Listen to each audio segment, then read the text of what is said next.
What is student domicile versus residency for voting?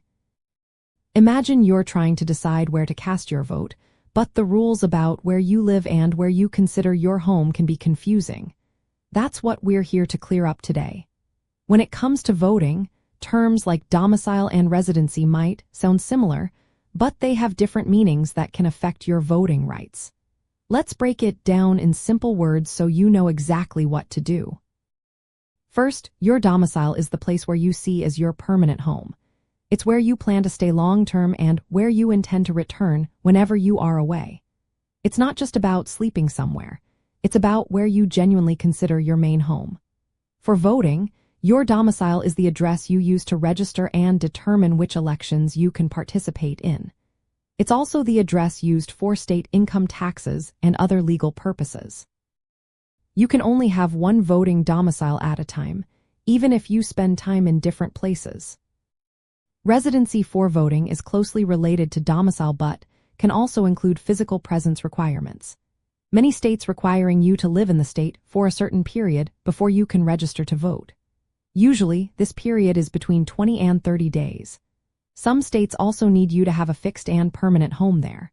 For example, if you rent a summer apartment but don't plan to stay long-term, that might not count as your voting residence in some states.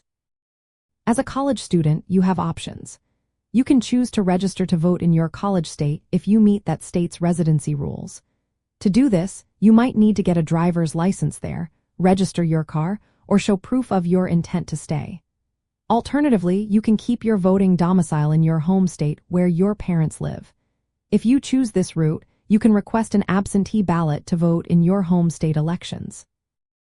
The difference between a temporary and a permanent move is important. If your move to college is temporary and you plan to return home after graduation, you can keep your original domicile. But if you decide to stay in your college state permanently, you should establish your domicile there by meeting residency requirements and showing your intent to stay.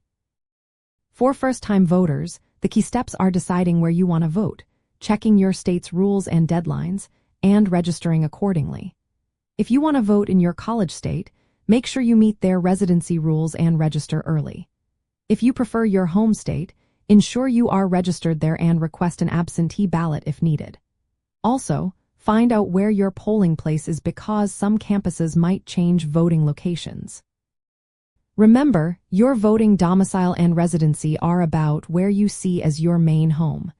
You have the freedom to choose, but it's important to pick the place that truly feels like your permanent home and where you plan to return. That way, your vote counts where it matters most for you.